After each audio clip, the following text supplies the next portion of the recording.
I love my wife, but she's infertile. I will pay you. I want to sleep with you and have a baby. Hi, my beautiful family. Welcome back to Mr. Peter Stories. How are you, my precious and beautiful family? My heart is so full of gratitude for each and every one of you. I pray that today you feel nothing but love, peace, and divine blessings surrounding you. You are a gift, and I am beyond thankful to have you in my life. Before we begin, I want to take a moment to say a prayer for my amazing family. May your hearts always be filled with warmth, may your days be touched with joy, and may every step you take be guided by God's infinite love and grace. You all mean the world to me, and I pray that every challenge you face turns into a lesson that brings you closer to your dreams. My family, are you enjoying this journey we're on together? Your honest thoughts and feelings mean more to me than words can express. I truly want to hear from you. I've noticed that the likes aren't coming in the way they used to, just like 2 days ago. But remember, my family, it only takes 2 seconds, just 2 seconds to show your love, your support, and your appreciation. It truly means so much to me. Now tell me, how many times have you joined this beautiful, loving family of ours? Let's make today a reminder of the love and care we have for each other. Your presence here fills my heart, and I am so excited to start today's story with all of you. Thank you for being here, and thank you for filling my life with your love. The Maynard estate sprawled across 30 acres of prime Connecticut real estate, a monument to old money and influence that had shaped the Northeast for generations. Inside the mahogany-paneled study, Marcellus Maynard stood with his back straight, and his resolve unshakable as he faced his father. "I will marry her, father." His voice remained steady despite the storm of emotions churning within him. "With or without your blessing." Lawrence Maynard's face darkened to a dangerous shade of crimson as he rose from behind his imposing desk. At 63, he still commanded the room with the presence that had built the Maynard empire from merely wealthy to truly powerful. The daughter of a school teacher, a woman with no connections, no family name, no dowry. Lawrence's voice rose with each question. "Have you completely lost your mind? We have been grooming you since birth to take over this family's legacy." Eleanor Maynard, ever the diplomat, stepped forward and placed a gentle hand on her husband's arm. Her pearls caught the light from the chandelier as she turned to her only son. "Darling," she said, her voice honey-sweet but laced with steel. "There are dozens of suitable young women from the right families. Think of what this means for our standing, our future alliances." Marcellus looked into his mother's eyes, seeing not maternal concern, but calculation. It had always been this way. His life plotted out like corporate acquisitions. Every relationship evaluated for its strategic value. "Charlotte is intelligent, kind, and loves me for who I am, not for the Maynard name or fortune," Marcellus replied, thinking of Charlotte's warm brown eyes and the way she challenged him to be better. "She makes me want to be worthy of love, not just inheritance." Lawrence slammed his fist on the desk, sending a crystal paperweight crashing to the floor. "Enough of this romantic drivel. You are the sole heir to everything we've built. Your responsibility is to this family, not to your fleeting desires." "Is that all I am to you? A vessel for your ambitions?" Marcellus asked quietly. His father's voice dropped to a dangerous whisper. "Choose now, Marcellus. That woman or your birthright. You cannot have both." For a moment, silence filled the room. Eleanor held her breath, certain her son would come to his senses. Lawrence waited, confident in the power of the Maynard fortune to overcome youthful rebellion. Marcellus straightened his tie, the one Charlotte had given him for his birthday, and spoke clearly. "Then I choose Charlotte. You'll regret." "This," Lawrence hissed, "when you're living in some cramped apartment working like a common laborer, you'll wish you'd listened." "Perhaps," Marcellus conceded with a small smile, "but I'll be happy." As he turned to leave, his mother called after him, "You're making a terrible mistake. This girl has bewitched you." Marcellus paused at the door. The only mistake would be living someone else's idea of the right life. Back in his childhood bedroom, Marcellus packed only what truly mattered: his books, photographs, and the few pieces of jewelry that held sentimental rather than monetary value. He touched the silk wallpaper one last time, remembering nights spent dreaming of a future that looked nothing like what he was now choosing. There was fear in his heart, certainly, but also a liberation that made his steps lighter than they had been in years. His phone buzzed with a text from Charlotte. "Whatever happened, I love you." Those 5 simple words crystallized his resolve. He'd grown up with wealth, but without the warmth Charlotte brought to every moment they shared. Her tiny apartment felt more like home than this mansion ever had.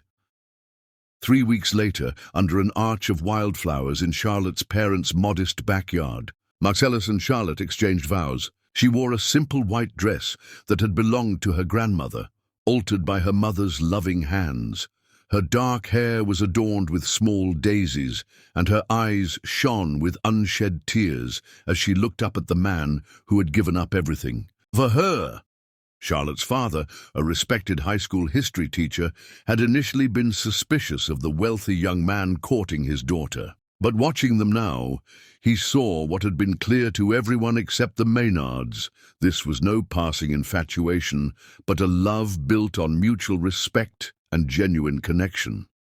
"I, Marcellus James Maynard, take you, Charlotte Elizabeth Bennet, to be my lawfully wedded wife," he said, his voice catching slightly as he slid his grandmother's ring onto her finger, the one heirloom his mother had given him before relations froze completely.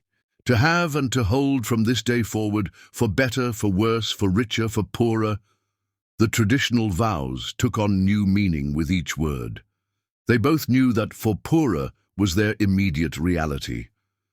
When they kissed as husband and wife, surrounded by Charlotte's family and the handful of friends who had chosen loyalty to Marcellus over fear of the Maynard influence, Charlotte whispered against his lips, "I'll make sure you never regret this." Marcellus drew back just enough to look into her eyes. "Impossible. Loving you is the one decision I'll never question." As they danced their first dance on the modest stone patio, Charlotte's father approached. He was a tall man with kind eyes that had seen enough of life to recognize what mattered. "You've made a brave choice, son," he said quietly. "Not many would walk away from what you had." "What I have now is worth more," Marcellus replied honestly. The older man nodded. "I believe you mean that. Just remember, wealth isn't evil. Only what some do with it. Someday you might rebuild your fortune. When you do, remember this feeling, what it was like to choose love over power." That night, in the small hotel room they could barely afford, Charlotte lay with her head on his chest, listening to his heartbeat. "Are you afraid?" she asked softly, "of starting over with nothing?" Marcellus ran his fingers through her hair, marveling at how this woman had transformed his world in just 18 months. "Not nothing," he corrected. "With you." "I don't need the mansions or the yacht or the private jets," Charlotte assured him, propping herself up to look at him. "But I need you to be honest. Will you wake up one day and resent what you've given up?" Marcellus cupped her face in his hands. "Charlotte, my life before you was all acquisition and no meaning. I had everything and felt nothing. Now I have you, and I feel everything." He kissed her softly. "That's not a sacrifice. It's a liberation." As moonlight filtered through the thin curtains, they made plans for their future.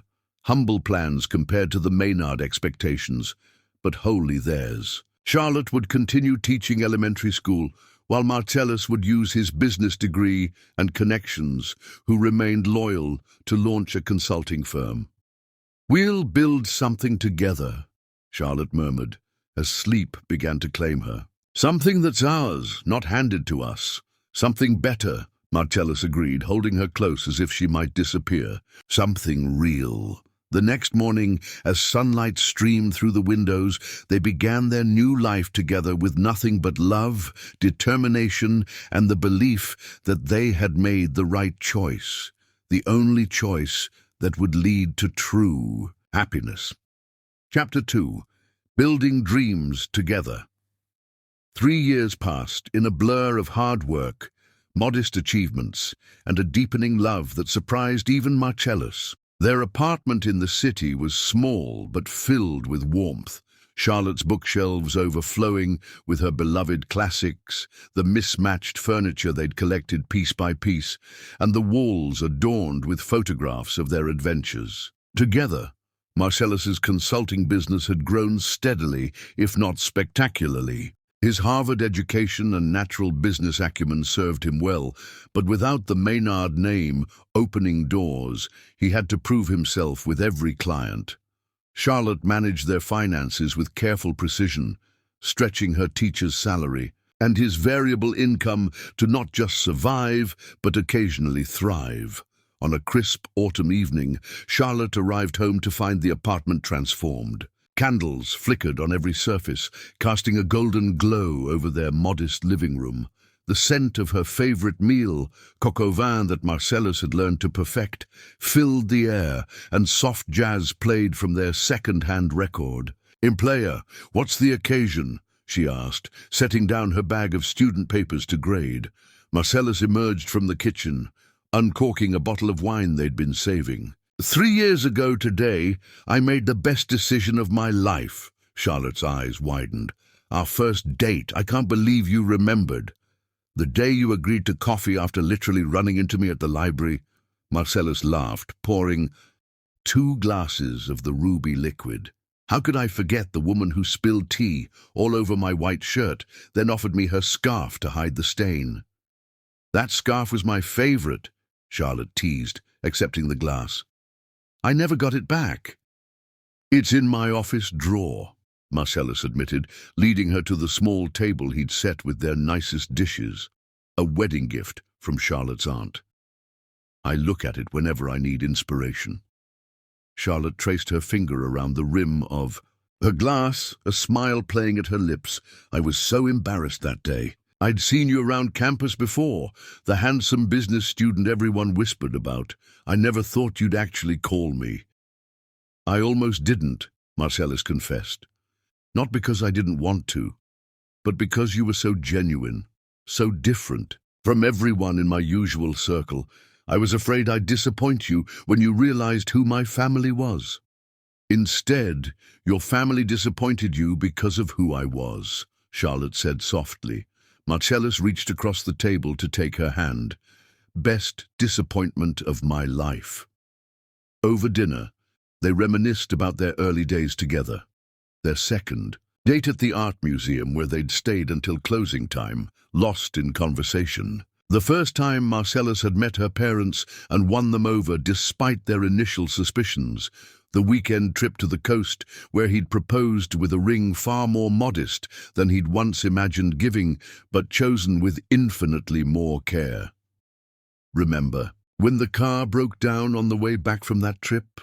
Charlotte laughed. "And you tried to fix it yourself because we couldn't afford a tow truck? I ruined my favorite shirt," Marcellus groaned, "and we still had to call for help." "But we made it an adventure," Charlotte reminded him. "We had a picnic on the side of the road, watched the sunset, and you said it was better than any 5-star restaurant your parents had ever taken you to." "I meant it," Marcellus said, his eyes soft with memory. "That's been the revelation of these years with you. The joy isn't found in luxury, but in moments of genuine connection." "I have news," Charlotte said as they finished their meal, a mysterious smile playing at her lips. Marcellus raised an eyebrow. "Good news, I hope." "The best," she replied, reaching for his hand across the table. "Henderson Tech accepted your proposal. Full consulting contract, 1 year with option to renew." Marcellus nearly dropped his wine glass. Henderson was exactly the kind of mid-sized but growing company he'd been targeting, large enough to Give his firm stability, but not so massive that they wouldn't take a chance on him. How did you find out before me? He asked, stunned. Charlotte's eyes danced with mischief. Margaret Henderson called the apartment when you were out. Apparently, she was very impressed by the polished young man with innovative ideas that didn't require bleeding their budget dry. Marcellus laughed, remembering how he'd stayed up 3 nights straight preparing that proposal with Charlotte, bringing him coffee and reviewing his presentation until they both could recite it from memory. We did it, he said softly, the reality sinking in. This could be the turning point for the firm. Charlotte squeezed his hand. You did it. I just believed in you. No, Marcellus insisted, pulling her up from her chair and into his arms. We did it. Every success I have is built on your support, your brilliance, your faith in me. They swayed gently to the music, their small apartment forgotten as they held each other close. There's something else, Charlotte whispered against his chest. Marcellus pulled back to look at her face, seeing something new in her expression, a luminous joy tinged with nervous anticipation. What is it, love? Charlotte took his hand and placed it gently on her still flat stomach. We're going to need a bigger apartment. For a moment, Marcellus couldn't speak, couldn't breathe. Then, as understanding dawned, he lifted Charlotte off, her feet in a careful embrace, spinning her around while she laughed. A baby, he whispered as he set her down, his hands cradling her face. We're having a baby. Charlotte nodded, tears of happiness spilling onto her cheeks. 12 weeks along. I wanted to be sure before I told you. Marcellus dropped to his knees, pressing his face against her abdomen. Hello in there, he said, softly.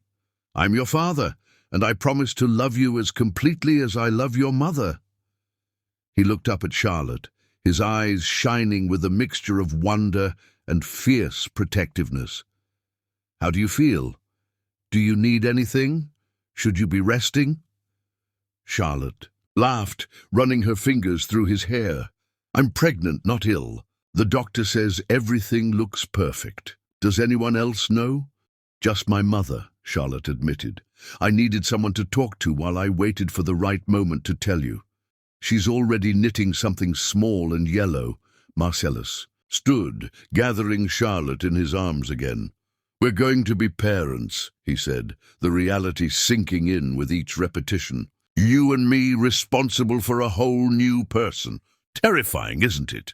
Charlotte teased, but her eyes were serious. Completely, Marcellus agreed, and absolutely wonderful. That night, lying in bed with Charlotte curled against him, Marcellus felt a sense of rightness, of completeness he had never known growing up in the cold grandeur of the Maynard mansion. What do you hope for? Charlotte asked drowsily, her hand tracing circles on his chest. For our child. Marcellus considered the question seriously. Happiness, he finally said. Not success as my father defined it, not power or influence or even wealth, just the capacity to find joy and give love. Charlotte smiled against his skin. We should paint the nursery yellow, she murmured, like sunshine. Like happiness, Marcellus agreed, picturing their child growing up surrounded by warmth and laughter rather than the formal, sterile rooms of his own childhood. And books, lots of books. And music, Charlotte added sleepily. I want our baby to know beauty in all its forms. The following months unfolded in a haze of joyful planning. The Henderson contract allowed them to move to a slightly larger apartment with an extra bedroom. Marcellus worked longer hours, building his client base while Charlotte continued teaching, her growing belly becoming a source of delight for her young students. Mrs. Maynard, is the baby kicking yet? They would ask, wide-eyed with fascination. Yes, she would tell them, especially when I read stories out loud. I think we have another bookworm on the way. On weekends, they transformed the small second bedroom into a nursery, painting the walls the promised sunshine yellow. Marcellus assembled a crib, while Charlotte arranged stuffed animals and books, already planning to raise a reader like herself. "What about names?" Marcellus asked one evening as they sat on the nursery floor, sorting tiny clothes donated by Charlotte's colleagues. "If it's a girl, I was thinking, Grace," Charlotte replied, folding a miniature sweater. "After my grandmother." "And for a boy?" Charlotte looked up, her expression serious. "What about James, after your middle name?" Marcellus felt something catch in his throat. Despite his estrangement from his parents, Charlotte had always encouraged him to honor the good parts of his heritage. "James Bennett Maynard," he said, testing the name. "I like how it sounds." "So do I," Charlotte agreed, reaching for his hand. "A new generation of Maynards, raised with love as the greatest inheritance." One night, as Charlotte slept beside him, Marcellus found himself writing a letter to his unborn son. Words of wisdom and love he hoped to impart throughout a lifetime of guidance. "Dear James," he wrote, "you don't know it yet, but you've already changed everything. Before you, I measured success in dollars and achievements. Now I measure it by the look in your mother's eyes when she feels you move, by the future we're building for you day by day." At 5 months pregnant, Charlotte's belly was proudly rounded, her skin glowing with what her mother called the light of new life. The ultrasound had confirmed they were having a boy, and Marcellus found himself talking to James each night, telling him stories of the world waiting for him. "You are already so loved," he would whisper against Charlotte's stomach. "Already. So important." In those golden days of anticipation, their happiness seemed complete, their future stretching before them like an open road filled with possibility. The pain of his family's rejection faded against the joy of the family they were creating. Neither of them could have imagined how quickly their world was about to change. Chapter 3. Shattered Dreams. The call came on a rainy Tuesday afternoon. Marcellus was in a meeting with potential investors when his assistant interrupted, her face pale with urgency. "Mr. Maynard, it's about your wife," she said quietly. "There's been an accident." The world narrowed to a pinpoint of terror as Marcellus dropped everything and raced to the hospital. The details came in fragments from the police officer who called. A delivery truck had run a red light. Charlotte's small car crushed in the impact. Emergency services. Critical condition. The drive to the hospital was the longest 20 minutes of his life. Each red light seemed to mock him, each slow driver an insurmountable obstacle between him and Charlotte. He prayed to a God he wasn't sure he believed in, bargaining, pleading, promising anything if only she would be all right. "Please," he whispered, to the empty car. "Please. Not her. Not them." The hospital corridors seemed endless as he followed a somber-faced nurse to the surgical waiting area. Charlotte's parents were already there, her mother weeping quietly, while her father stood with the rigid posture of a man holding himself together by will alone. "What happened? How is she? The baby?" The questions tumbled from Marcellus's lips as Mrs. Bennett rose to embrace him. "She's in surgery," Mr. Bennett explained, his teacher's voice strained but controlled. "They're doing everything they can." Mrs. Bennett clutched his hands, her own trembling. She was on her way home from school. "The truck," her voice broke. "The police said the driver was texting. He didn't even see the light change." Marcellus felt his legs threaten to give way. He sank into a chair, his mind racing with images of Charlotte trapped in twisted metal, afraid and in pain, calling for him when he wasn't there. "The doctors said she was conscious when they brought her in," Mr. Bennett continued, sitting beside Marcellus. "She was asking for you. She was worried about the baby. Worried about the baby even when her own life was in danger." That was Charlotte, always thinking of others first. Marcellus closed his eyes, remembering how just that morning she had placed his hand on her rounded belly to feel James kicking, her smile radiant with anticipation for their future. The next 4 hours were the longest of Marcellus's life.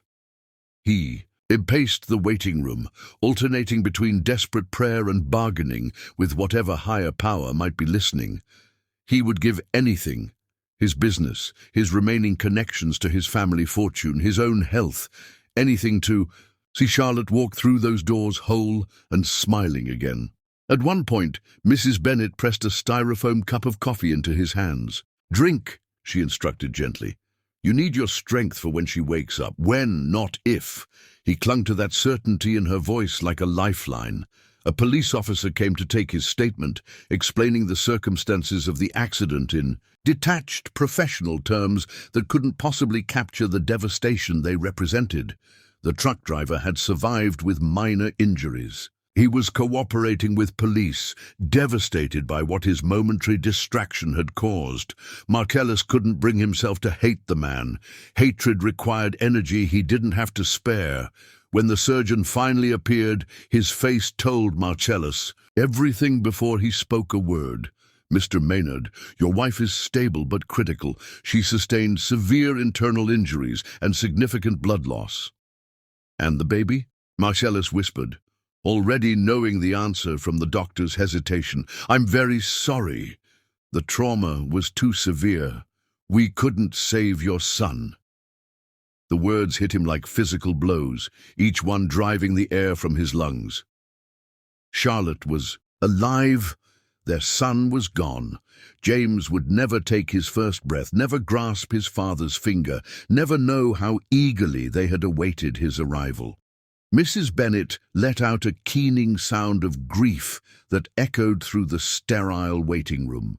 Collapsing against her husband who held her tightly, his own face a mask of sorrow. "There's more," the surgeon continued gently. "The damage to your wife's reproductive system was extensive. We had to perform an emergency hysterectomy to save her life." "She can never have children?" Mrs. Bennet asked, her voice breaking. The doctor nodded solemnly. "I'm very sorry." Marcellus stood perfectly still, absorbing this second devastating blow. Not only had they lost James, but all possibility of future children was gone as well. The dreams they had shared, of a house filled with laughter, of siblings for James, of watching their family grow over the years, all vanished in an instant. "When can I see her?" he managed to ask, his voice sounding strange and distant to his own ears. "She's in recovery now. We'll move her to intensive care shortly. She'll be heavily sedated, but you can see her briefly." They allowed him to see Charlotte briefly before they took her to intensive care.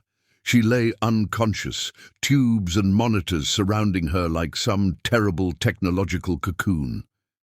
Her face, usually so animated and expressive, was deathly pale, except for the bruises blooming across her left cheek and temple.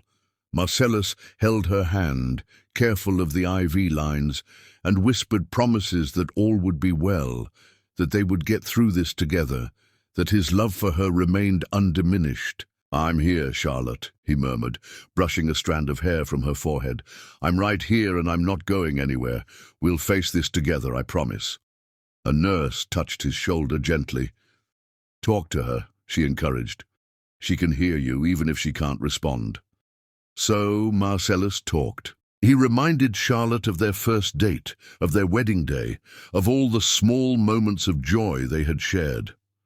He didn't mention James or the future they had lost. There would be time for grief later. Now was for survival, for willing Charlotte, to fight, to stay with him.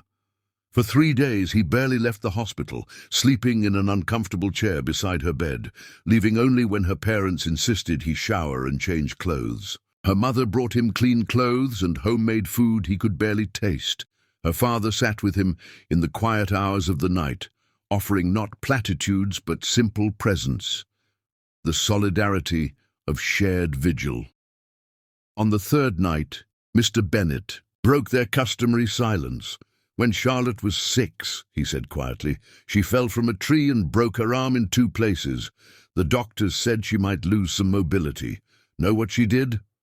Marcellus shook his head. "She made us bring her books on physical therapy and practiced exercises until her fingers bled. By the time the cast came off, she had full range of motion." He looked at his daughter's still form. "She's the strongest person I've ever known. She'll fight her way back from this too." On the fourth day, Charlotte opened her eyes. "Marcellus?" Her voice was a rasp, her eyes confused. "I'm here, my love," he said, immediately at her side, pressing the call button for the nurse. "I'm right. Here."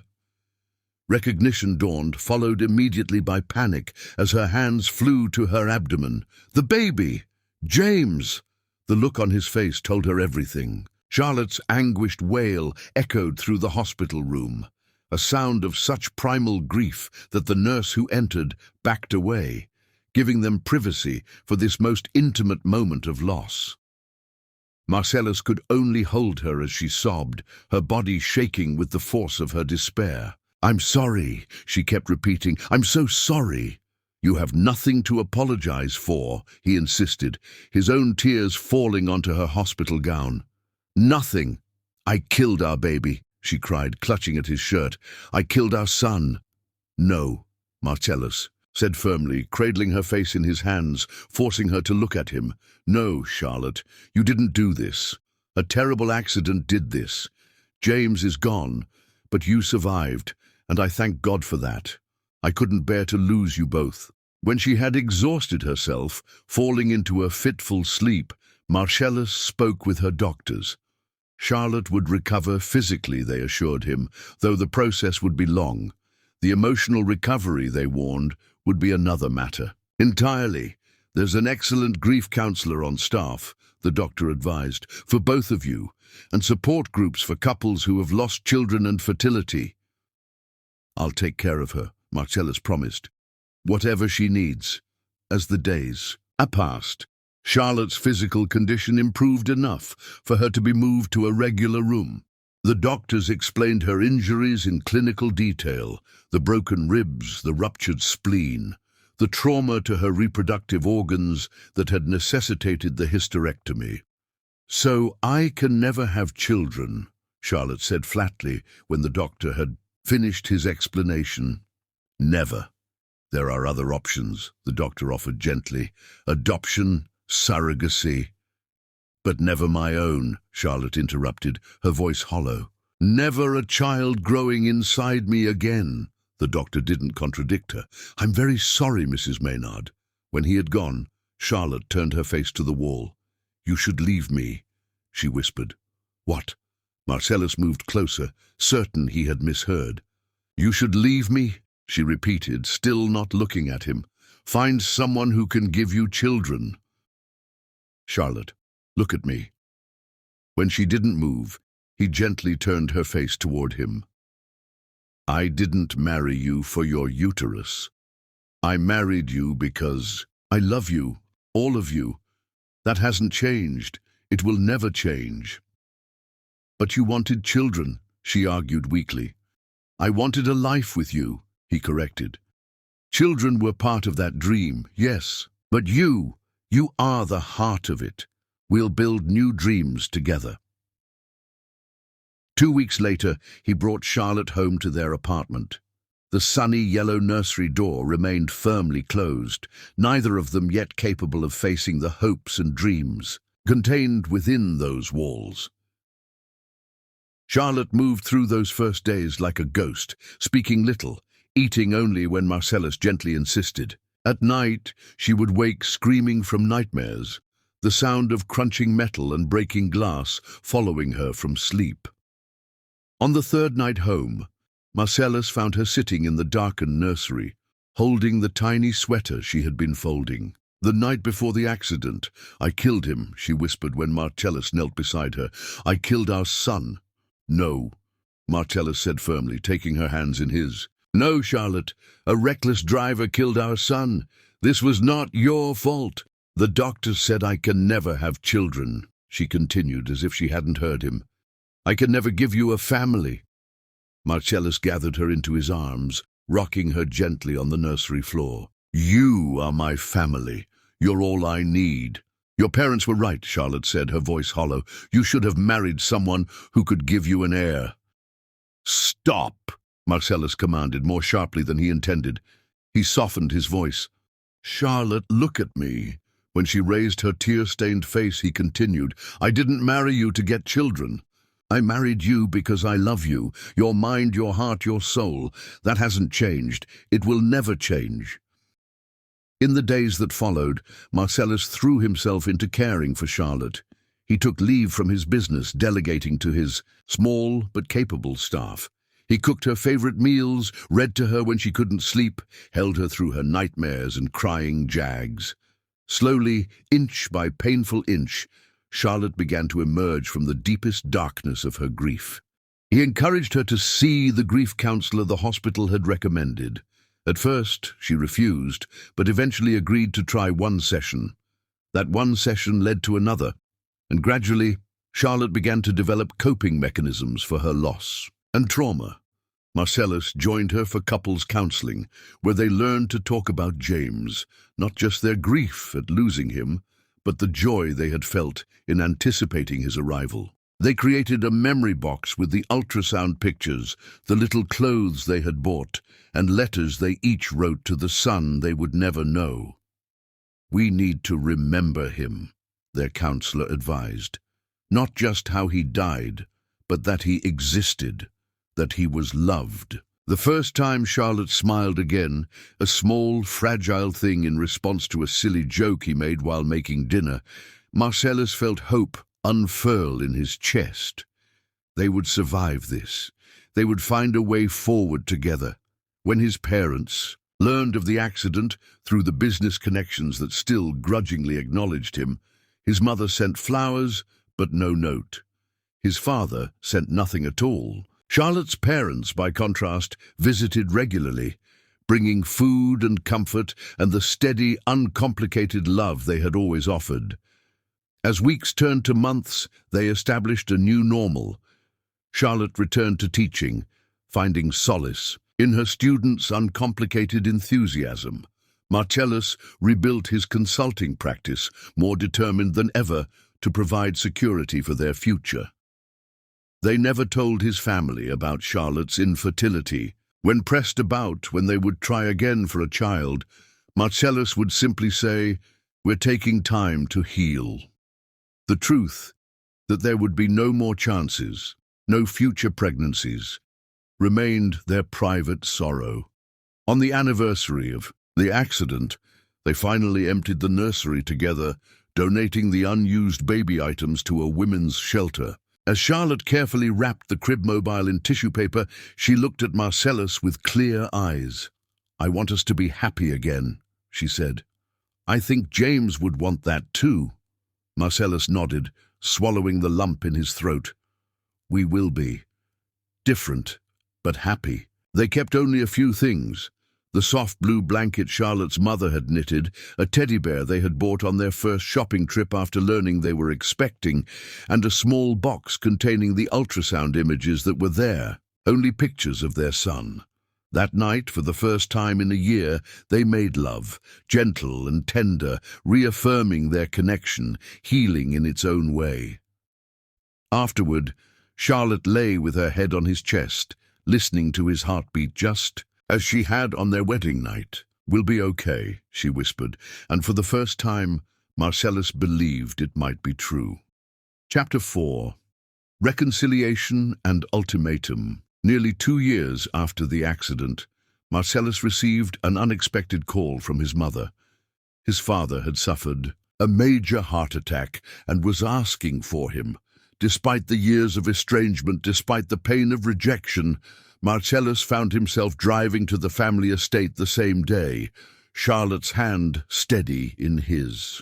"You don't have to come," he had told her when the call came. "After the way they treated you, they're your family," Charlotte had interrupted gently, "and you're mine.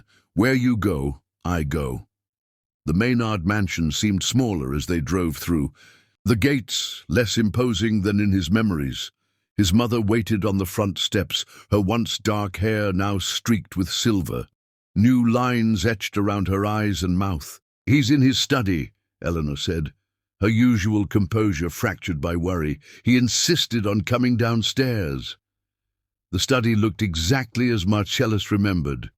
The imposing desk, the bookshelves filled with leather-bound volumes.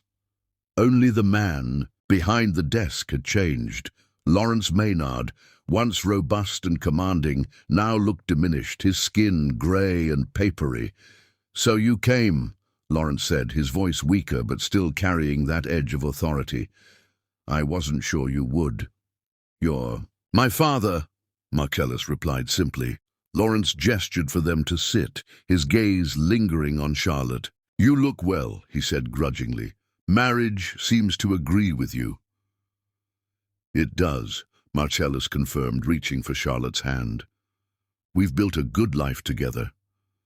A silence fell, heavy with unspoken recriminations and regrets. Finally, Lawrence cleared his throat. "The doctors say I need to reduce stress. Part of that means putting things in order." "What things?" Marcellus asked warily.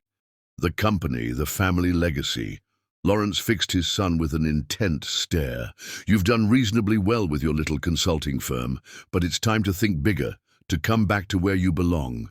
Marcellus felt Charlotte's hand tighten. In his. "I have my own business now, my own path." "Don't be stubborn," his father snapped, some of his old fire returning. "This heart attack was a warning, not an ending. I'm not ready to step down completely, but I need someone I can trust to take more control. That someone should be you." "And what about Charlotte?" Marcellus asked pointedly. Eleanor stepped forward from where she had been hovering near the door. "We're prepared to accept your marriage," she said, as if bestowing a great favor. "Water under the bridge." Charlotte remained silent beside him, but Marcellus could feel the tension in her posture. He knew what this apparent olive branch was, costing her, the humiliation of being accepted by people who had rejected and demeaned her. "That's a start," Marcellus said cautiously, "but we would need to be clear about boundaries, about respect." They talked for another hour, negotiating the terms of this tentative reconciliation. Marcellus would consult on major company decisions, while maintaining his own business. He and Charlotte would attend family events. In return, his parents would treat Charlotte with the respect due to their daughter-in-law. As they prepared to leave, Lawrence called Marcellus back for a private word. Charlotte exchanged a glance with her husband, then followed Eleanor to the foyer. "One thing we didn't discuss," Lawrence said once they were alone. "Children. The Maynard line needs to continue. If and when we have children is between Charlotte and me," Marcellus said firmly. Lawrence waved his hand dismissively. Of course, but don't wait too long. You're both over 30 now. Time doesn't stop for sentimental considerations." "We'll have children when we're ready," Marcellus repeated, unwilling to share the painful truth of Charlotte's condition. In the car driving home, Charlotte was unusually quiet. "Are you okay?" Marcellus asked, reaching for her hand. "They don't." "No, do they? About the accident, about me not being able to have children?" Marcellus shook his head. "No, I didn't think it was their business." Charlotte turned to look out the window, her reflection in the glass, showing her troubled expression. "So they've accepted me now, thinking I'll give them grandchildren to continue their precious bloodline. What happens when they learn the truth?" "We'll cross that bridge when we come to it," Marcellus assured her. "For now, let's just try to navigate this new relationship one step at a time." The reconciliation progressed slowly over the following months. Sunday dinners at the mansion became a regular, if sometimes tense, occurrence. Eleanor made visible efforts to engage Charlotte in conversation, asking about her teaching career with what seemed like genuine interest. Lawrence focused on grooming Marcellus to eventually take over more responsibilities at Maynard Enterprises, while grudgingly acknowledging the success of his son's independent business ventures. Then came the family gathering that changed everything. The Maynards hosted their annual summer party, a lavish affair that served as both social event and business networking opportunity. For the first time, Charlotte and Marcellus attended as honored guests rather than estranged relations. Charlotte looked radiant in a simple but elegant blue dress, her natural grace drawing admiring glances from the assembled society figures. Marcellus couldn't help but feel proud as he watched her charm person after person, her genuine warmth a refreshing contrast to the calculated social maneuvers typical of these events. Lawrence approached them as the evening was winding down, pulling them aside to the private terrace. "I've been watching you two tonight," he said, his voice gruff with what might have been approval. "You make a good team, better than I expected." "Thank you, Father," Marcellus replied, surprised by the almost compliment. "Which brings me to an important matter." Lawrence looked around to ensure they weren't overheard. "The board is pushing for clarity on succession. I'm not getting any younger, and after this heart episode, they want reassurance." "I understand," Marcellus said cautiously. "What are you proposing?" "I want to name you as my official successor, not just unofficially, but with a proper announcement, a timeline for transition." Marcellus felt a complex mixture of emotions: pride that his father finally saw his worth, wariness about strings attached, concern about balancing this with his own business. "There's just one issue that needs addressing," Lawrence continued, his gaze shifting to Charlotte. "The matter of succession doesn't end with you, son. The Maynards need an heir." Charlotte stiffened beside him. "You've been married nearly 5 years now," Lawrence pressed on, oblivious to the pain his words were causing. "It's time to think about the next generation." "Father, that's a private matter," Marcellus said firmly. "Not when it concerns the family legacy," Lawrence countered. "Let me be blunt. If Charlotte can't or won't provide an heir, you need to consider other options." "What are you suggesting?"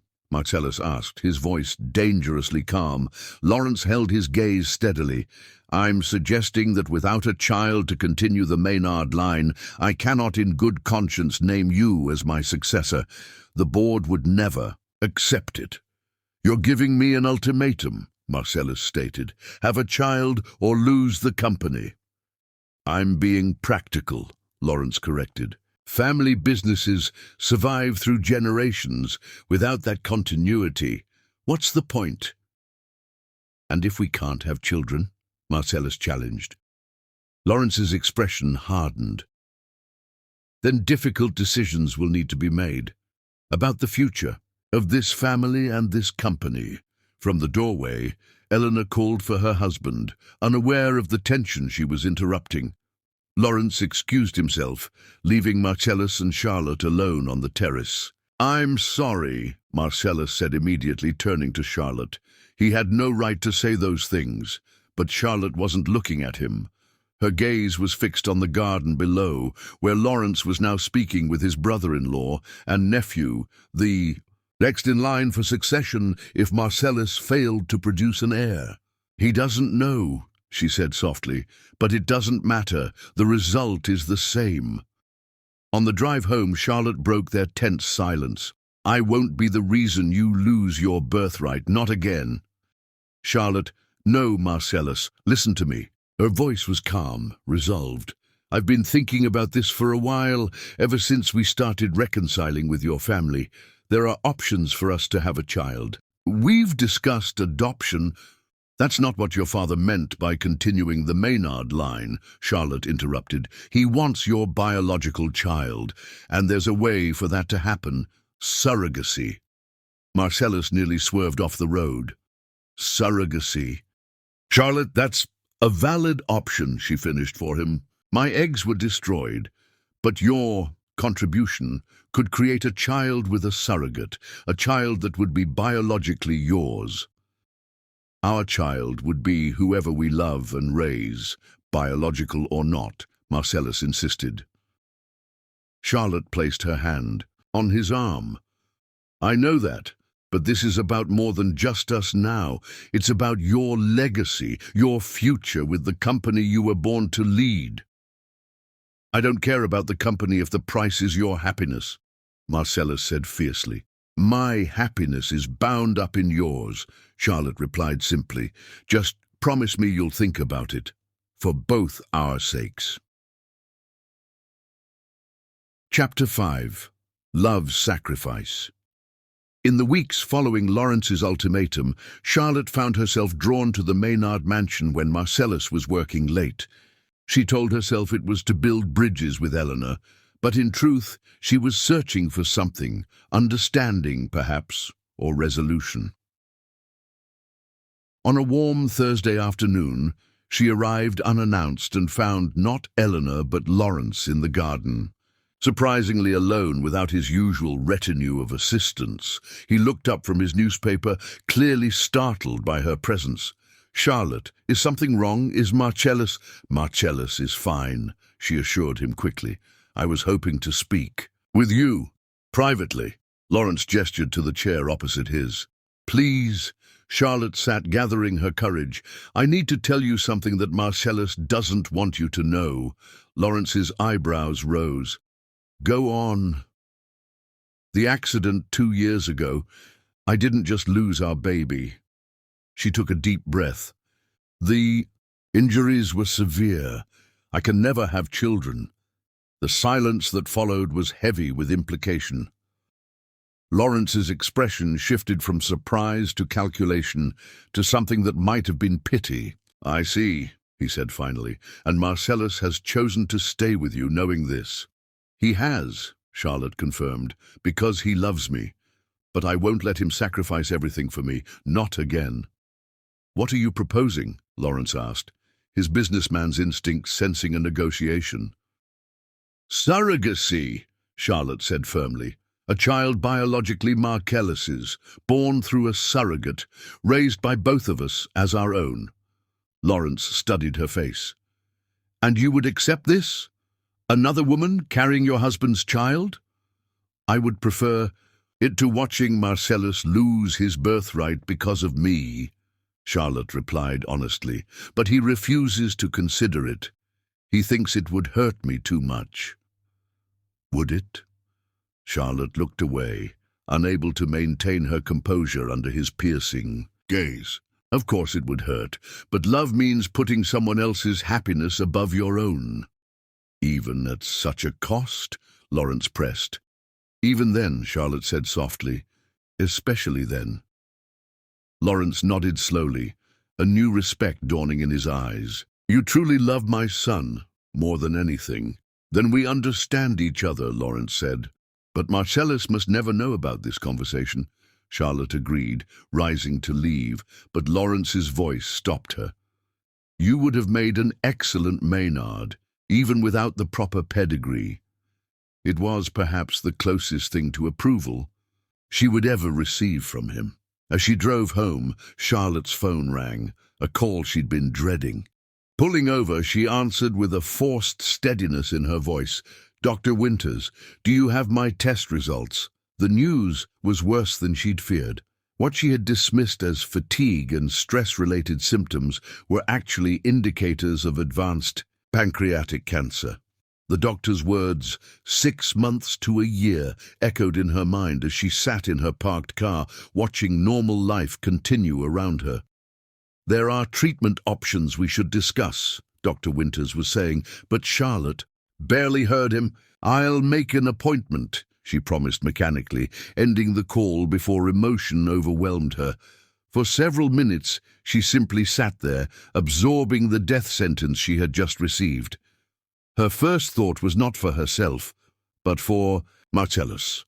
How this would destroy him after all they had already endured. Losing a child had nearly broken him. Losing his wife would shatter the careful healing they had managed. "No," she whispered to herself. "No, he can't know, not yet." That evening, Charlotte waited until after dinner to broach the subject of surrogacy again. They sat on their small balcony, watching the city lights emerge as dusk fell. With her diagnosis, heavy on her mind, but carefully hidden, Charlotte's motivations had shifted drastically, no longer just about securing Marcellus's inheritance, but about leaving him with a family when she was gone. "I've been thinking more about what your father said," she began carefully. Marcellus frowned. "I wish you wouldn't. His outdated obsession with bloodlines isn't worth your concern." "But what if he's right in a way?" Charlotte persisted. "Not About my worth being tied to my ability to bear children, but about the importance of family continuity? Charlotte, please, hear me out. She took his hands in hers, knowing she was now fighting for his future happiness after she would be gone. I've researched surrogacy extensively. It's a genuine option for us. We could find someone we both trust, someone who understands this would be a gift, not a business transaction. And you would be comfortable with that? Marcellus asked skeptically. Another woman carrying my child. Our child, Charlotte corrected gently. A child we would raise together, love together, for as long as I have left, she added silently. Marcellus pulled his hands away, running them through his hair in frustration. I can't ask this of you. The emotional toll alone, you're not asking. I'm offering. Charlotte moved to kneel before him, forcing him to meet her eyes. When you chose me over your family, it was the most selfless act of love I've ever known. Let me do this for you now. Let me help secure your future, your legacy. My legacy is the life we build together, Marcellus insisted, not some corporate empire or family name. It can be both, Charlotte said softly. Please just consider it. For me. Later that night, alone in their bathroom, Charlotte allowed the tears she had been holding back to fall. The pain in her abdomen that she had been ignoring for months now made terrible sense. The thought of another woman carrying Marcellus's child brought a pain so sharp it was physical. Yet the alternative, leaving him completely alone when her illness finally took her, was unbearable. She looked at her reflection, noticing the subtle changes cancer had already wrought, the slight yellowing of her skin, the unusual gauntness to her face that she had attributed to stress. Soon, these signs would become impossible to hide. Her time to put her plan in motion was limited. Give me strength, she whispered to her reflection, unsure if she was praying or simply gathering her resolve. The next morning, as Marcellus prepared for work, he paused before leaving, studying his wife with concern. Are you sure you're feeling well? You look pale. Charlotte managed to smile. Just tired. I have that parent-teacher conference tonight. Remember, I'll probably be late. Marcellus kissed her goodbye, his lingering embrace conveying what words could not, his enduring love, his worry, his gratitude for her presence in his life. Once alone, Charlotte opened her laptop to the surrogacy agency website she had been researching. The profiles of potential surrogates blurred before her eyes as she forced herself to scroll through, looking for someone she could trust with this most precious and painful of gifts. Later that day, during her lunch break, Charlotte made another appointment, this one with an oncologist specializing in pancreatic cancer. There are treatment options, Dr. Morales confirmed after reviewing her scans, but I need to be honest with you. In your case, treatment would be palliative rather than curative. We would be looking at extending quality of life, not achieving remission. How long? Charlotte asked directly. With aggressive treatment? Perhaps a year, possibly 18 months. Without treatment, 6 months at most. Charlotte nodded, absorbing this timeline. And the treatments, how debilitating would they be? Chemotherapy at this stage would be challenging. Significant side effects are likely: fatigue, nausea, hair loss. Side effects that would be impossible to hide from my husband, Charlotte concluded. Dr. Morales's expression softened. Mrs. Maynard, I strongly advise against facing this alone. You need support. What I need, Charlotte interrupted gently, is to protect my husband from watching me die slowly after he's already suffered so much loss. She straightened in her chair. I'll consider the treatment options, doctor, but first I need to ensure his future. After weeks of gentle persistence, Charlotte's arguments began to sway Marcellus. They attended an informational session at a reputable surrogacy agency, learning about the legal, medical, and emotional aspects of the process. We carefully screen all potential surrogates, the counselor explained, not just for physical health, but for emotional stability and clear understanding of boundaries. And after the birth? Marcellus asked, the question that had been troubling him most. That depends on the arrangement you establish beforehand. Some intended parents maintain a relationship with the surrogate, others prefer a clean break. There's no single right approach, only what works for your family. As they left the session, Marcellus pulled Charlotte close. If we do this, and it's still a big if, we do it together, every step, and at any point, if it becomes too much for either of us, we stop. No questions asked. Agreed, Charlotte said, relief washing over her that he was finally considering the possibility. While they navigated the early stages of the surrogacy process, Charlotte secretly began putting her other affairs in order. She updated her will, wrote letters to be delivered after her death, and made detailed arrangements for her funeral, all while maintaining her facade of perfect health.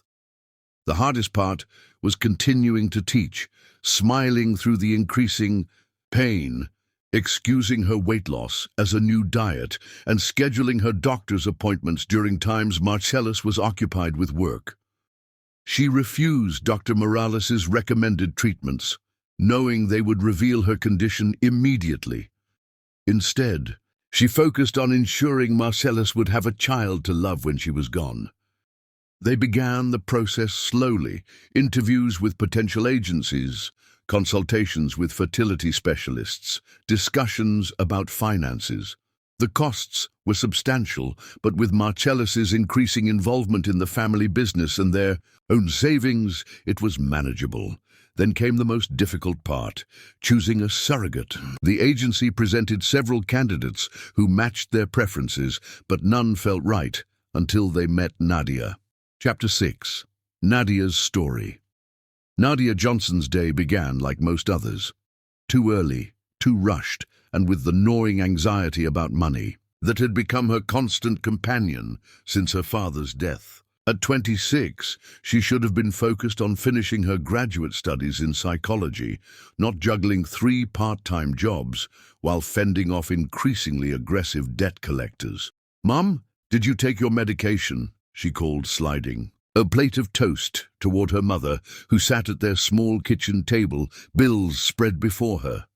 Esther Johnson looked up, her once vibrant face now permanently etched with worry lines. "Yes, baby. Did you sleep at all last night?" Nadia avoided the question, busying herself with pouring coffee. The truth, that she had been up until 3 in the morning working on a paper after an 8-hour shift at the cafe, would only add to her mother's concerns. "The Peterson Medical Group called again," Esther said quietly. "They're threatening legal action if we don't make a payment by Friday." Nadia closed her eyes briefly, doing rapid calculations in her head. Her tutoring check wouldn't arrive until next week.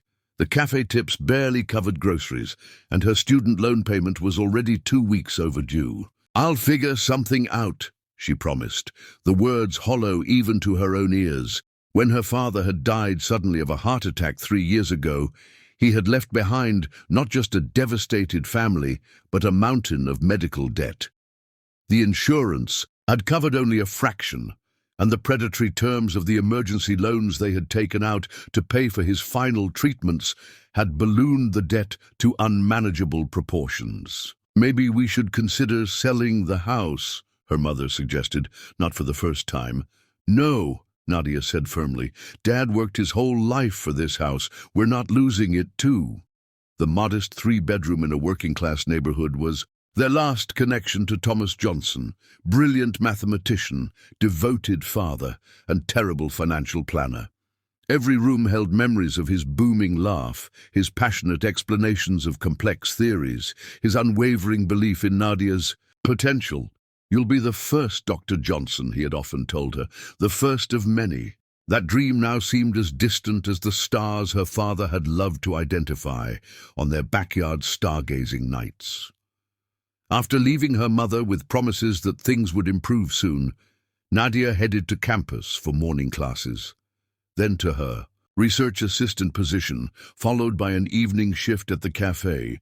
By the time she collapsed into bed that night, she had earned exactly 86,47, a pitiful sum against the thousands they owed.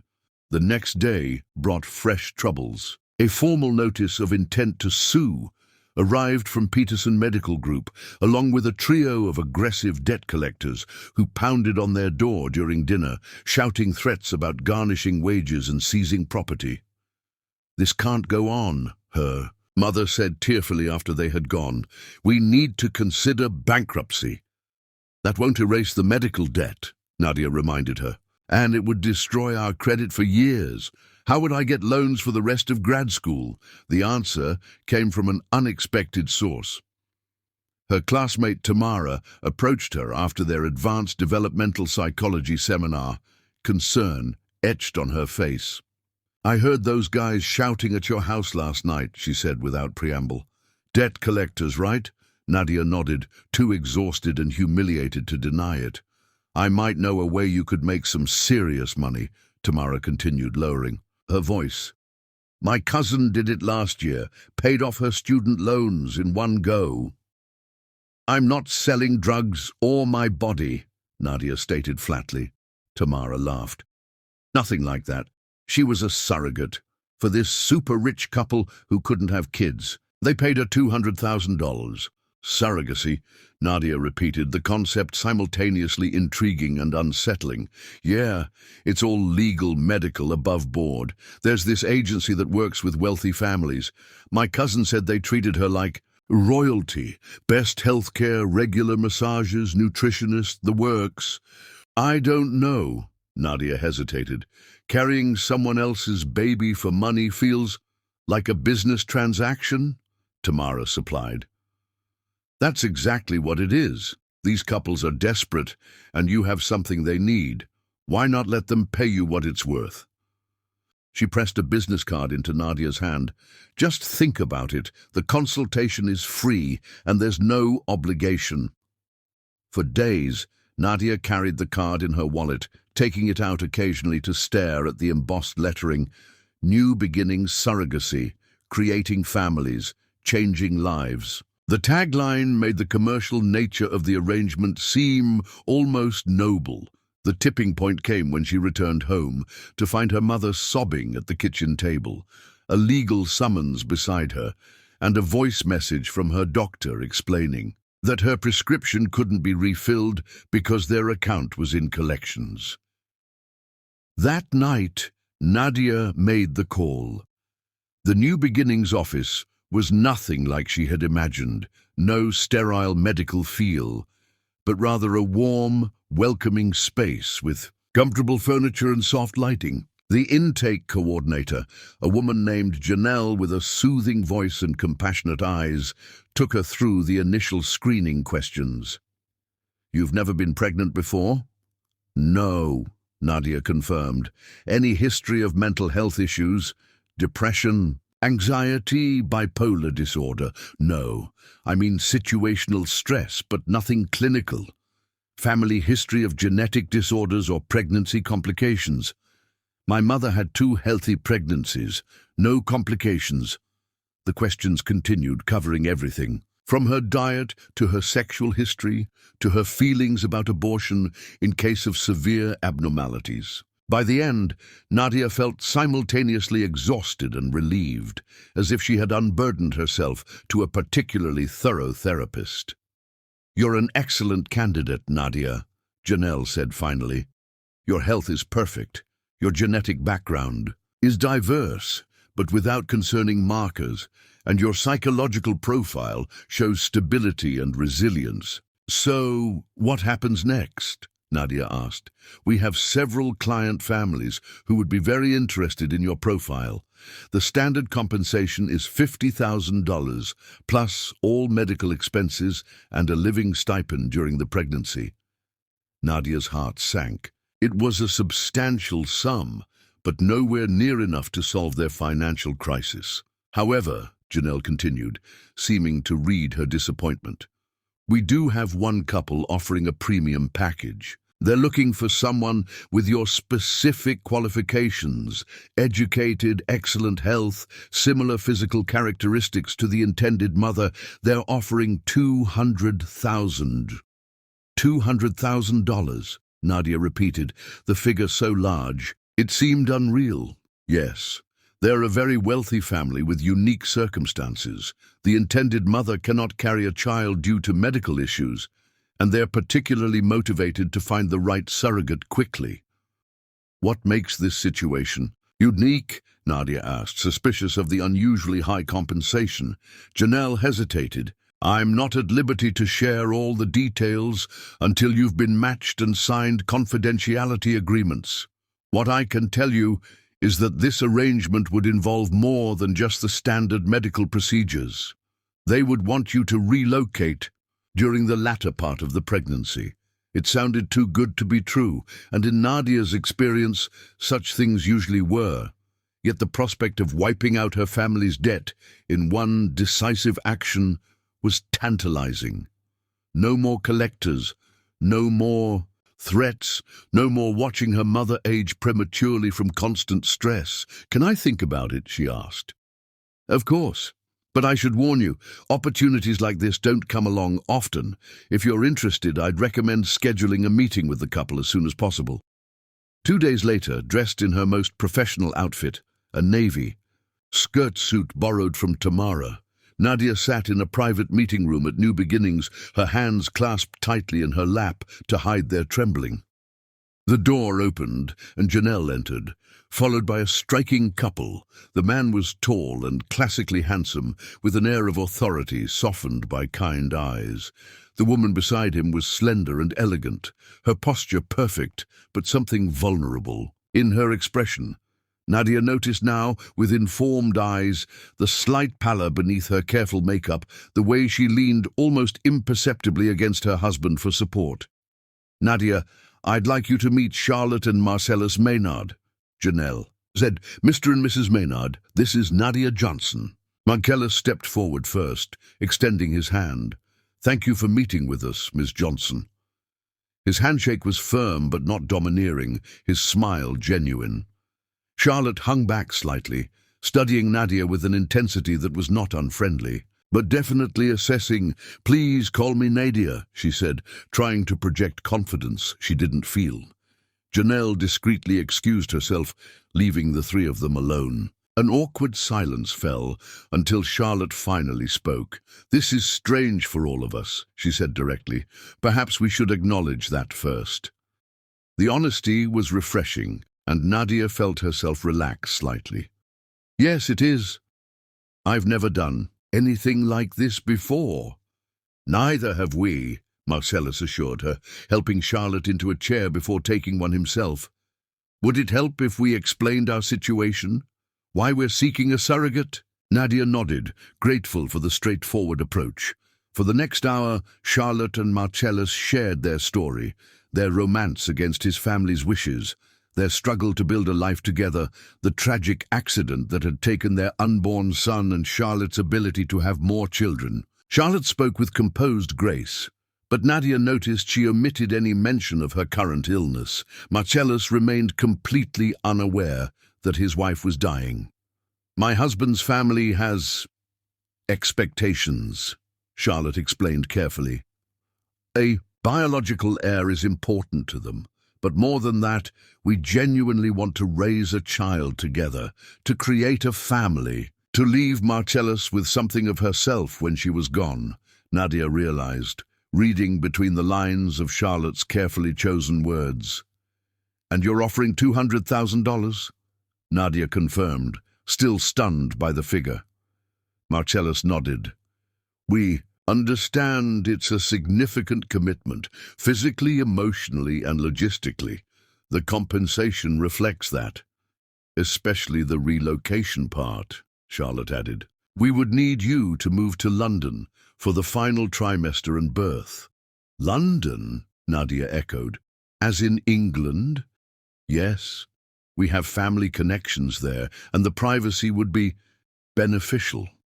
What Charlotte didn't say, but Nadia suspected, was, that London would keep Marcellus far from home during Charlotte's final decline. "I should be honest with you both," Nadia said. "Deciding transparency was the best approach. My primary motivation is financial. My father died leaving substantial medical debt, and my mother and I are struggling. This money would change our lives." Instead of being put off by her candor, both Charlotte and Marcellus seemed to appreciate it. "Thank you for your honesty," Marcellus said. "There's no shame in acknowledging the financial aspect. This arrangement would benefit us all, just in different ways." Charlotte leaned forward, her gaze direct and sincere. "But I need to ask you something important, Nadia. Beyond the money, how do you feel about pregnancy itself, about helping create a life you would then entrust to others?" The question caught Nadia off guard, forcing her to consider aspects beyond the financial calculation. "I've always wanted children someday," she answered slowly. "But right now my focus is on finishing my education and establishing my career. I believe in family, in different forms. If I could help create one for you, while securing a better future for my own family, that feels meaningful to me." Charlotte's expression softened. "That's a beautiful way to look at it." As the meeting concluded, Marcellus handed Nadia a business card with his private number. "Take some time to think about this. Talk to your family. Research surrogacy thoroughly. This isn't a decision to make lightly." As Charlotte stood to leave, Nadia noticed the almost imperceptible wince of pain. She quickly masked with a smile. "And if you have any questions, any at all, please call us directly," Charlotte added. "Not just the agency. We want this to be a relationship built on mutual respect and understanding." After they left, Nadia sat alone in the meeting room, processing what had just happened. She had expected to meet privileged people looking to rent her womb. Instead, she had met a woman racing against mortality to secure her husband's future, happiness, and a man who had no idea of the sacrifice his wife was making. 3 days later, Nadia called Charlotte directly rather than going through the agency. "I'd like to do this," she said simply, "but I think we should talk privately first." They met at a quiet cafe, Charlotte arriving early, composed but clearly tired. "You know, don't you?" Charlotte asked once they were seated in a private corner. Nadia nodded. "I work in healthcare. I recognize the signs. Pancreatic cancer." Charlotte's eyes widened briefly before she regained her composure. "Yes, terminal. Marcellus doesn't know. And you're sending him to London with me so he won't see you decline," Nadia concluded. "My final gift to him," Charlotte confirmed, "a child and freedom from watching me die." "He would want to be with you," Nadia said gently. "Of course he would. That's exactly why he can't know." Charlotte's eyes filled with tears. She refused to let fall. "Marcellus has already suffered so much loss. I won't have him spend months watching me fade away, feeling helpless, abandoning his work and his life to become my caretaker. And after? After he'll have a beautiful child to focus on, a reason to keep going, and you." Charlotte reached across the table to touch Nadia's hand. "You'll have given him that greatest of gifts." "I'll help you," Nadia promised. "But this feels like such a burden for you to carry alone." Charlotte smiled sadly. "Sometimes love means protecting people from pain they don't need to bear." The process moved quickly after that. Nadia underwent comprehensive medical and psychological evaluations. Legal documents were drawn up and reviewed by attorneys representing each party. Marcellus arranged for an initial payment to address the most pressing of the Johnsons' debts, bringing immediate relief from the harassing collectors. 6 weeks after their first meeting, Nadia lay in a private clinic while doctors performed the embryo transfer procedure. Charlotte held her hand throughout, her presence both comforting and slightly surreal, given the intimacy of the moment they were sharing. "Now we wait," the doctor said afterward. "Try to relax and carry on with normal activities. We'll test for pregnancy in 10 days."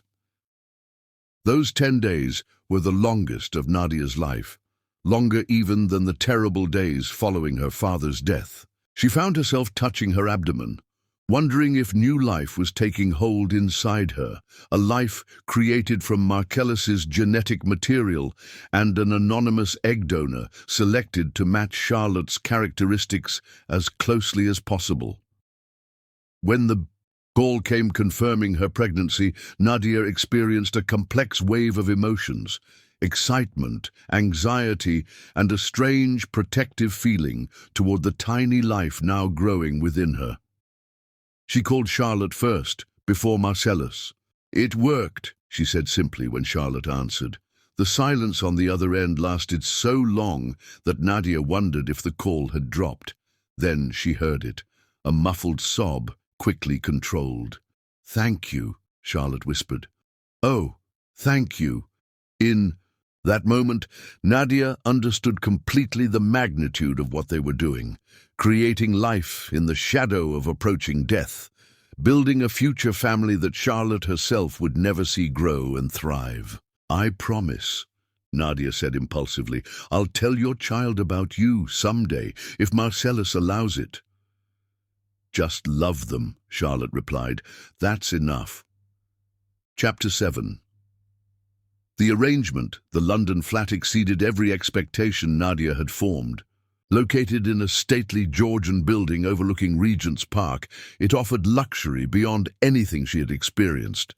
High ceilings adorned with intricate moldings, furniture that managed to be both elegant and comfortable, and windows that filled the rooms with golden light. "This is where I'll be staying?" she asked Marcellus as he showed her around, unable to keep the awe from her voice. "This is your home for the next 3 months, he confirmed. "The master suite is yours. I'll take the guest room." Nadia paused, surprised. "You're staying here too?" "Of course," Marcellus replied. "Charlotte and I promised you wouldn't be alone through this. Since she can't join us yet, I'll be here to ensure you have everything you need." The arrangement was unexpected, but not unwelcome. Despite her independent nature, the thought of navigating pregnancy in a foreign country, completely alone, had been daunting. "What about your business? The family company?" "Everything can be managed remotely," Marcellus assured her. "And this," he gestured toward her rounded belly, "this takes priority over everything else." Life in London settled into a comfortable routine. Mornings began with prenatal yoga sessions led by an instructor who came to the flat. Afternoons were often spent in nearby Regent's Park, Marcellus walking beside Nadia as she marveled at the meticulously maintained gardens. Evenings brought quiet dinners prepared by the housekeeper, followed by conversations that stretched long into the night. They talked about everything: Nadia's hopes for her career in psychology, Marcellus's complicated relationship with his family legacy, books they had read, places they dreamed of visiting. The only subject they carefully avoided was Charlotte and why she hadn't joined them. "She'll be here soon," Marcellus would say whenever Nadia gently pressed. "She's just finalizing some things at home." One evening in her 6th month, while they sat in the flat's cozy library, Nadia finally asked the question that had been troubling her. "Marcellus, is everything okay with Charlotte? It seems strange that she hasn't visited at all." Marcellus looked up from his book, a flicker of concern crossing his face. "She's just very busy with work. The school year is particularly demanding right now." "But you video chat with her almost every day. Can I join sometime?" "I'd love to speak with her directly." "Of course," Marcellus said quickly. "I'll ask her tomorrow." But somehow the joint video call never materialized. Charlotte was always just finishing a meeting or about to head to bed. Nadia began to suspect something wasn't right, but respected their privacy enough not to push too hard. What neither Nadia nor Marcellus knew was that Charlotte's condition was deteriorating faster than her doctors had predicted. On her private calls with Marcellus, she used makeup to hide her pallor, carefully positioned lighting to disguise her weight loss, and summoned every ounce of energy to appear normal. To Charlotte, this deception was her final act of love, protecting Marcellus from witnessing her decline, ensuring he focused on the future rather than her approaching death. As her 7th month of pregnancy began, Nadia's connection to the baby grew stronger. Though she had always been clear about her role as a surrogate, she couldn't help but feel protective of the little life growing inside her. She began talking to the baby, sharing stories about Charlotte and Marcellus, creating a bond that transcended biological connection. Marcellus encouraged this, often sitting beside her as she read aloud from children's books Charlotte had sent from home. "This way," he explained, "the baby will recognize your voice and feel comfortable with you, even though you won't be raising them." "I'd like to stay in touch after," Nadia admitted one evening. "Not to interfere, but just to know how they're doing." "Of course," Marcellus agreed warmly. "You'll always be part of our extended family, Nadia. This child will know about you and the incredible gift you've given us."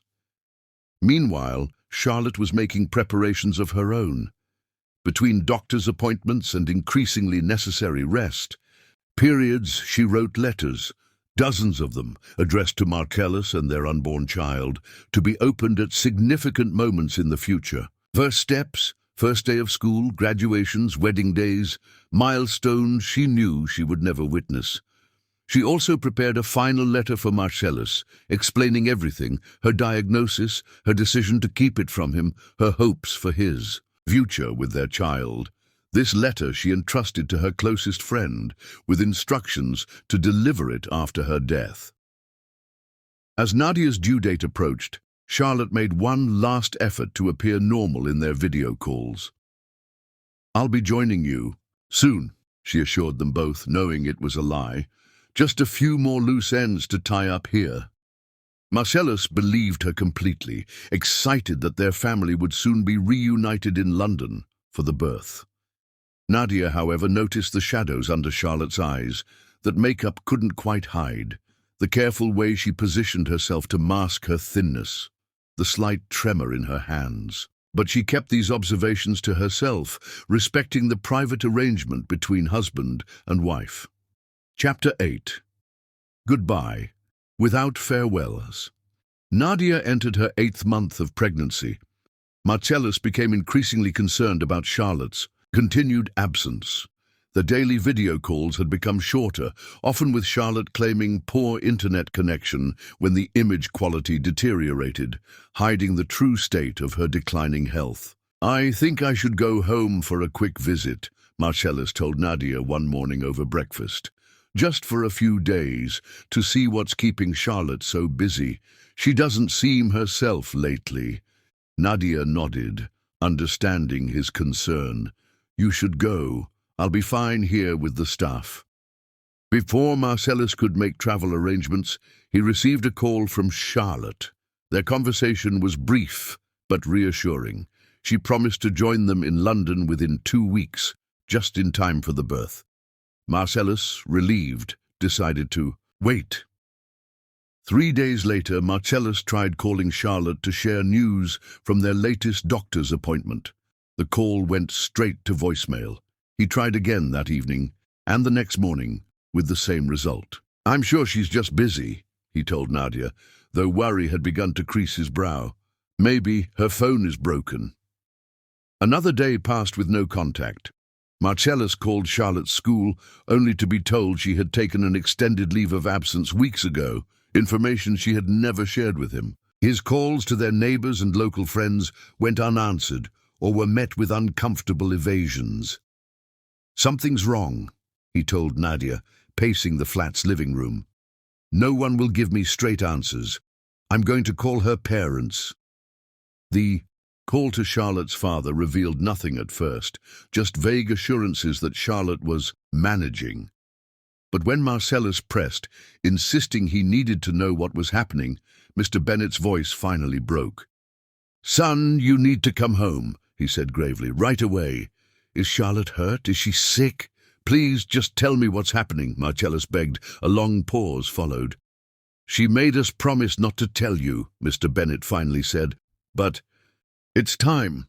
Charlotte has been very ill, cancer. She's in the hospital now, and the doctors say... His voice faltered. Marcellus stood frozen, the phone clutched to his ear. Cancer? That's not possible. She would have told me. We've been talking every day. She looks fine. She didn't want you to know, Mr. Bennet explained gently. She didn't want you to see her suffer. She wanted you to focus on the baby, on the future. I'm coming home. Now. Tonight, Marcellus said, already moving to pack. Marcellus, Mr. Bennet's voice stopped him. You need to hurry. With shaking hands, Marcellus booked the next flight home. Nadia helped him pack, her heart aching for the devastating revelation he'd just received. I'll be fine here, she assured him. Go to Charlotte. That's where you need to be. I'll call you as soon as I know more, Marcellus promised, embracing her briefly before rushing out the door, but Marcellus never made it to Charlotte's side. 6 hours into his flight, somewhere over the Atlantic, Charlotte slipped away quietly in her hospital room, surrounded by her parents and closest friends, but without the husband she had so desperately tried to protect from her suffering. When Marcellus finally landed and turned on his phone, it flooded with messages. He called Charlotte's father immediately, hope still clinging desperately to his heart. Dad, I just landed. How is she? The silence that answered him was confirmation. Enough. I'm so sorry, son. She's gone about 4 hours ago. It was peaceful. She wasn't in pain. Marcellus collapsed into a chair in the arrivals terminal, oblivious to the crowds flowing around him. I didn't get to say goodbye, he whispered. She never let me say goodbye. She left something for you, Mr. Bennet said gently. A letter. She made us promise to give it to you first thing. The next hours passed in a blur, the taxi ride to the hospital where Charlotte's body still lay, the devastating sight of her so small and frail in death, nothing like the vibrant woman in their video calls. Her parents gave him the sealed envelope with his name written in Charlotte's elegant script, then left him alone with her. Marcellus sat beside Charlotte's body, holding her cold hand, his mind unable to reconcile this reality with the daily conversations they'd been having. With trembling fingers he opened her letter. My dearest Marcellus, it began, by the time you read this, I will be gone.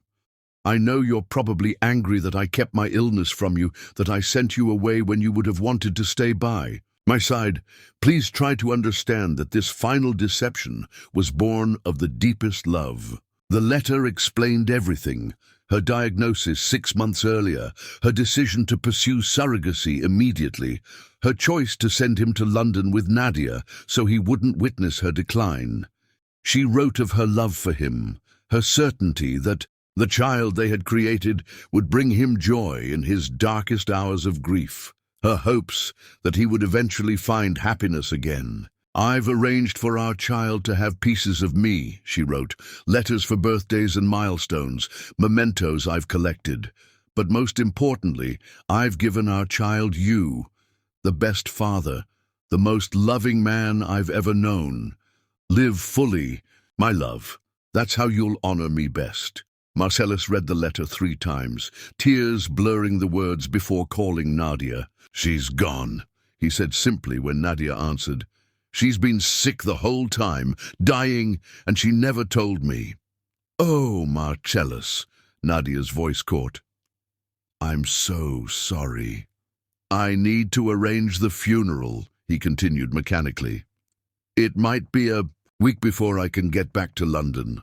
Take whatever time you need, Nadia assured him. I'm not due for another month. Everything is fine here.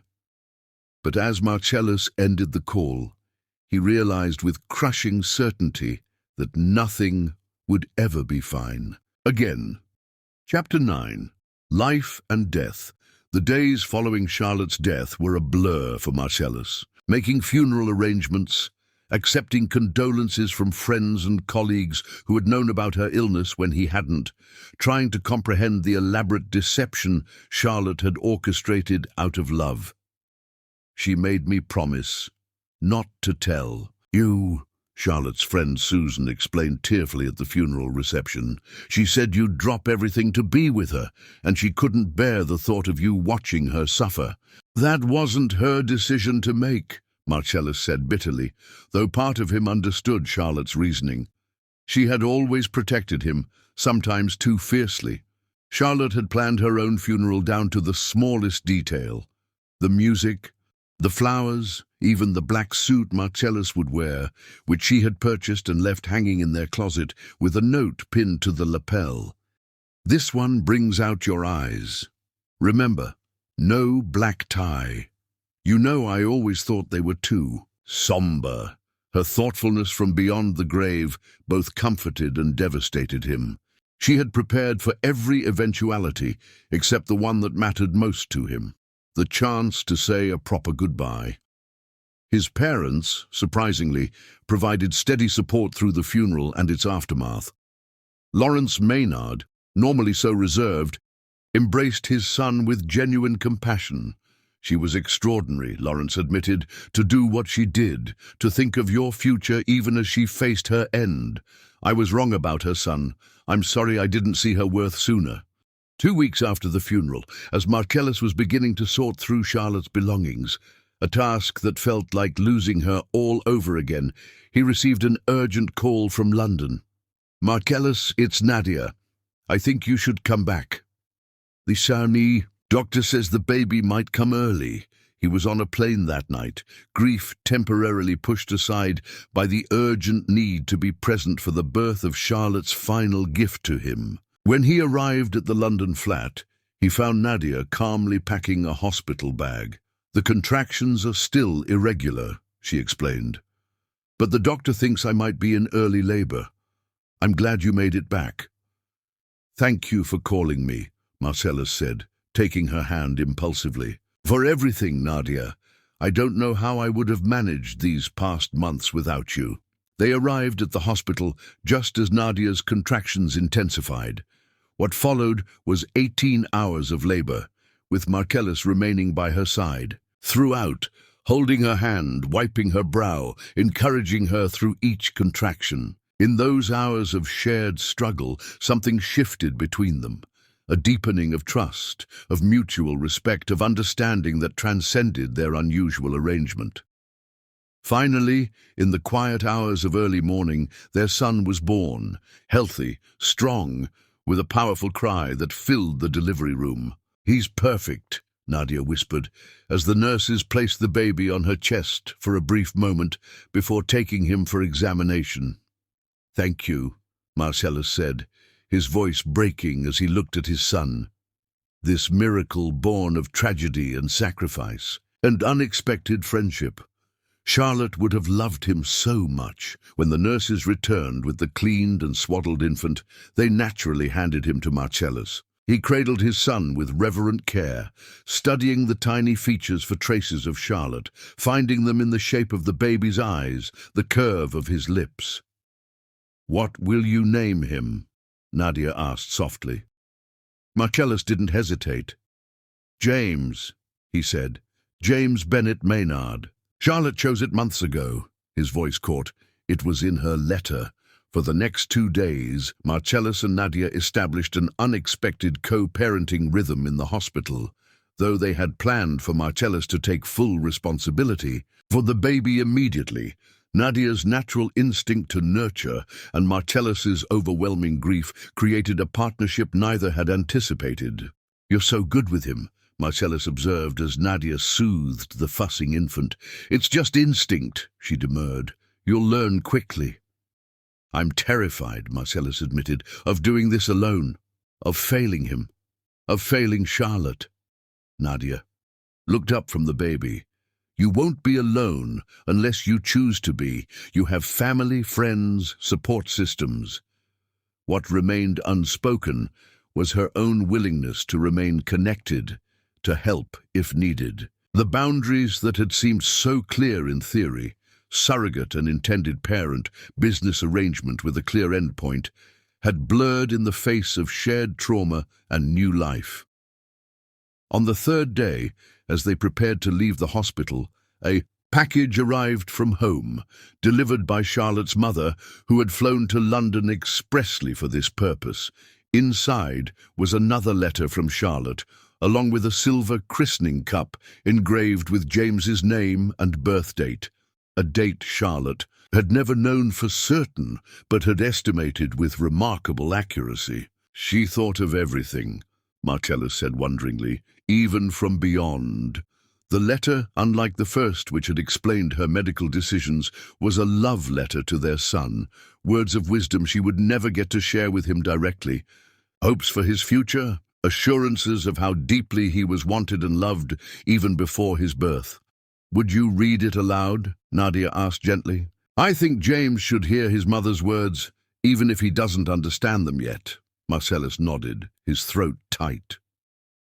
As he read Charlotte's beautiful letter, James slept peacefully in Nadia's arms, unaware of the extraordinary circumstances of his birth or the remarkable woman who had orchestrated his existence from beyond the grave. When they left the hospital, the press was waiting, not British tabloids, but American business journalists who had somehow learned of Lawrence Maynard's heir being born abroad under unusual circumstances.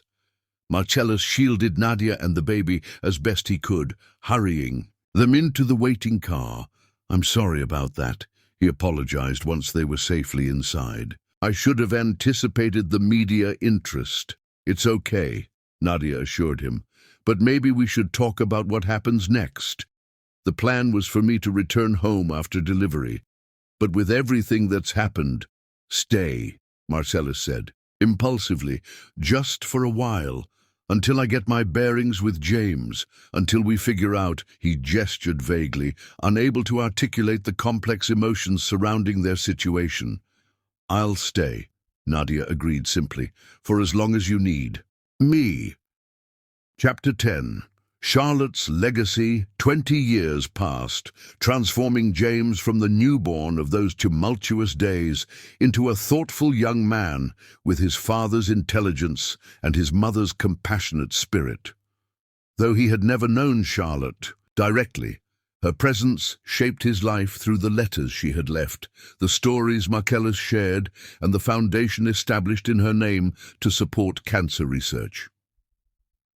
On a crisp autumn Sunday, James adjusted his tie, a gesture so like his father's that Marcellus smiled in recognition as they prepared for their weekly visit to Charlotte's grave. "Mom and the kids are waiting in the car," James reminded him.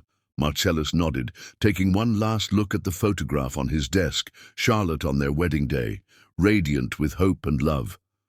"She would have been so proud of you," he told his son, "heading to Harvard Business School, just like she always said you would." "Following both family traditions," James replied with a smile. "Maynard business acumen and Bennett educational values." Outside, Nadia waited in the car with their two younger children, 10-year-old twins, Grace and Thomas, unexpected blessings, who had arrived years after Marcellus and Nadia had finally acknowledged the love that had grown between them. Marriage had come gradually, tentatively, 3 years after Charlotte's death, both of them conscious of honoring her memory while embracing the future she had wanted for them. The cemetery was peaceful in the autumn light, leaves in vibrant gold and crimson drifting across manicured lawns. Charlotte's marker was simple but elegant, just as she would have wanted. As had become their tradition, each family member placed something on her grave. Marcellus a single white rose, James his latest academic award, the twins' drawings they had made specially for Angel Mama, as they called her.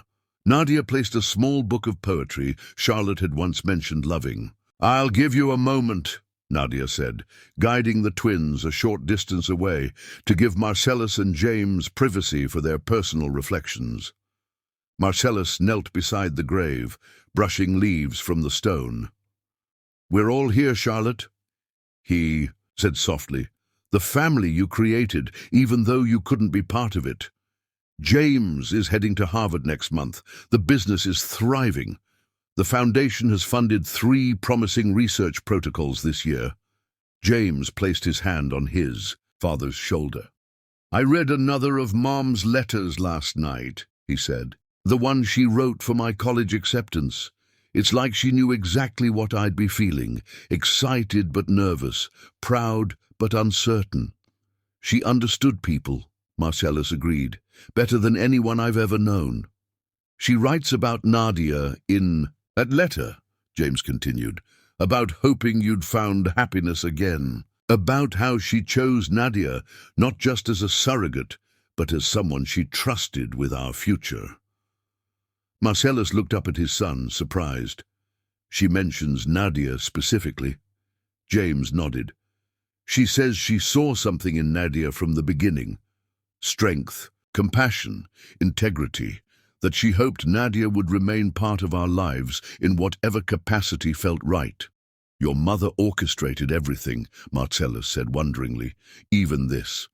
Not everything, James corrected gently. She created possibilities, but you and Nadia chose to walk the path together. That was your decision, not her orchestration. Marcellus stood, embracing his son. When did you get so wise? I had good examples, James replied simply. They walked together to where Nadia and the twins waited. As a family, they made their way back to the car, leaving Charlotte's grave covered in tokens of love, symbols of the legacy she had created through her final, most selfless act of love. In the car, Grace asked her usual question. Tell us the story again, Daddy, about how you and Mommy and Angel Mama made our family. Marcellus caught Nadia's eye in the rearview mirror, love and shared history passing between them in a silent exchange. It's a story about love, he began, as he always did. Not just one kind of love, but many kinds. The love between Charlotte and me. The gift of love Nadia gave us all. The love that grew where none of us expected it.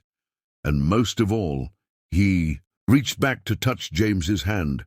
It's about the love for you children, who were wanted and cherished before you were even born. As they drove away from the cemetery, the autumn sun breaking through clouds to bathe the landscape in golden light, Marcellus felt Charlotte's presence, not as a ghost or a memory, but as the architect of this unconventional, beautiful family that had grown from her final, most perfect gift, the chance for life and love to continue beyond loss, beyond grief, beyond the horizon.